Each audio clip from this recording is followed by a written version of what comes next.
हलवाई जैसी खस्ता मसाला पूरी और साथ में चटपटी आलू की सब्जी अब आप घर पर भी आसानी से बना सकते हैं। तो चलिए मिलकर बनाते हैं बहुत ही टेस्टी एक ब्रेकफास्ट रेसिपी जो आप लोगों को भी बहुत पसंद आएगी। तो सबसे पहले बना लेते हैं एकदम हलवाई स्टाइल आलू की सब्जी। तो यहाँ 1 टेबल स्पून ऑयल में मैंने डाल दिया है थोड़ा सा जीरा, हींग, तेजपत्ता और साथ ही मैंने थोड़े से करी पत्ता को भी हाथों से क्रश करके इसमें डाल दिया है। 1 टीस्पून इसमें डाल देंगे अदरक और हरी मिर्च का पेस्ट, जिसे मैंने क्रश करके डाला है। आप पेस्ट भी डाल सकते हैं। इसे भी 4 से 5 सेकंड तक सॉटे कर लेंगे। अब इसमें जाएगा टोमेटो प्यूरी। तो यहाँ मैंने 2 टमाटर को ग्राइंड कर लिया था, इसमें ऐड कर देते हैं। अब इसमें कुछ मसाले जाएंगे। तो सबसे पहले इसमें डाल दे 1/4 टीस्पून हल्दी का पाउडर, 1 टीस्पून मैंने डाल दिया है इसमें धनिया पाउडर, ½ टीस्पून भुने हुए जीरे का पाउडर और साथ ही ½ टीस्पून काश्मीरी लाल मिर्च। साथ ही इसमें डालेंगे थोड़ी सी कसूरी मेथी, हाथों से क्रश करके डाल दिया है। अब इसमें डाल देते हैं टेस्ट के अकॉर्डिंग नमक। तो यहाँ मैंने काला नमक डाला है, रेगुलर सॉल्ट नहीं डाला है। इससे इस सब्जी का टेस्ट जो होता है दोस्तों बहुत ही अच्छा आता है। तो काला नमक आप भी यूज़ करें, देखिए इसका कितना अच्छा रिजल्ट आता है। और साथ ही अब इसमें डाल देंगे हम पानी, क्योंकि मसाले भी बहुत अच्छी तरह से भून चुके हैं। तो इसमें हमें 2 कप पानी डालना है। पानी की क्वांटिटी थोड़ी ज़्यादा रहेगी क्योंकि हम कचौरी वाली सब्जी बना रहे हैं, तो ये इसमें जो है थोड़ी सी ग्रेवी ज़्यादा होती है। तो यहाँ हमारी ग्रेवी में भी बॉयल आने लगा है। तो अब हम इसमें डाल देंगे आलू। तो यहाँ मैंने 4 मीडियम साइज़ के आलू लिए हैं, ये बॉयल्ड आलू हैं और इसे हाथों से इस तरह से हमें तोड़कर डाल देना है।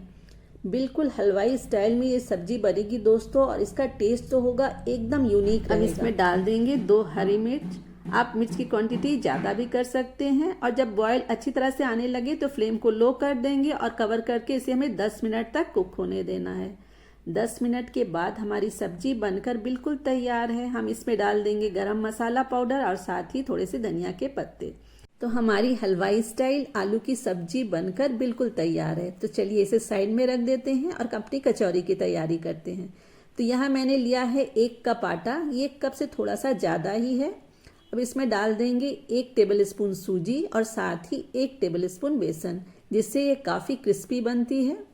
अब इसमें कुछ मसाले जाएंगे, जैसे हल्दी पाउडर है, काश्मीरी लाल मिर्च डाला है, थोड़ी सी अजवाइन डाल देंगे और साथ ही मैंने इसमें डाला है थोड़ी सी कसूरी मेथी, थोड़ी सी हींग और साथ ही थोड़ा सा काला नमक, थोड़ा सा रेगुलर नमक भी जाएगा और साथ ही थोड़ा गरम मसाला पाउडर। एक बार आटे को अच्छी तरह से मिक्स कर लेना है।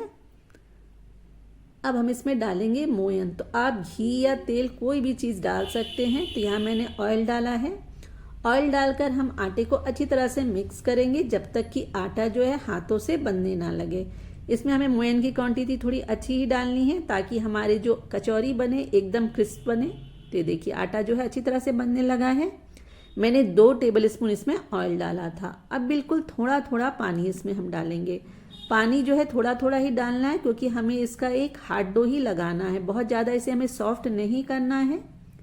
तो इसका एक हम सख्त डो ही लगाएंगे, इसलिए थोड़ा थोड़ा पानी डालेंगे और इस तरह इसका एक हमें डो तैयार कर लेना है। डो हमारा सख्त ही रहेगा, तभी हमारी जो कचौरियाँ बनेगी एकदम क्रिस्पी कुरकुरी बनेगी। अब इसे हम रेस्ट के लिए लगभग 15 से 20 मिनट के लिए कवर करके रख देंगे। तो 20 मिनट हो गया है। तो चलिए अपने डो को एक बार अच्छी तरह से फिर से मसल लेते हैं। अब आपको जितनी बड़ी कचौरी चाहिए उतनी बड़ी आप लोई निकाल लें। तो यहाँ मैं मीडियम साइज की ही कचौरी बना रही हूँ। तो इस तरह से इसकी सारी लोई मैंने बना लिए हैं। तो चलिए इसे बेल लेते हैं। तो बेलने के लिए हमें कोई भी सूखा आटा इसमें लगाने की ज़रूरत नहीं होती है, क्योंकि आराम से आप इसे बेल सकते हैं। तो इस तरह से इसे हमें सारे पूरियों को हमें बेल लेना है। ना तो पूरी हमारी बहुत ज़्यादा पतली होगी और ना ही बहुत ज़्यादा मोटी रहेगी। अगर आप कहीं सफ़र पे जा रहे हो तो इन कचौरियों को आप ले जा सकती हैं। ये 2 से 3 दिन तक खराब नहीं होती है। बहुत ही टेस्टी भी लगती है दोस्तों, और चाय के साथ तो बहुत ही मज़ा आता है इसे खाने में। तो इसी तरह से हमने सारी पूरियों को बेल लेना है। तो यहाँ मैंने कुछ पूरियाँ बेल ली हैं। तो चलिए इसे हम फ्राई करते हैं। इन कचौरियों को फ्राई करने के लिए हमें तेल को एक बार अच्छी तरह से गर्म कर लेना होगा और उसके बाद फ्लेम को हमें लो टू मीडियम ही रखना है, क्योंकि अगर आप एकदम हाई फ्लेम में इन कचौरियों को फ्राई करेंगे तो वो सॉफ्ट हो जाएंगे। तो एक बार तेल जब अच्छी तरह से गर्म हो जाए तो फ्लेम को आप लो कर दें और फिर लो फ्लेम में ही इसे अच्छी तरह से हमें इस तरह से इसे फ्राई करना है। ऊपर से थोड़ा हल्का प्रेस करेंगे तो एकदम ये फूल जाएगी। और उसके बाद इसे अच्छी तरह से हमें दोनों ओर से धीमी आंच पर ही इसे फ्राई करना है ताकि ये कुरकुरी हो जाए। तो आप देख सकते हैं कितनी अच्छी फूली फूली ये कचौरियाँ बनी हैं और ये काफ़ी क्रिस्प भी बनी हैं। तो इसी तरह से हमें सारी कचौरियों को फ्राई कर लेना है।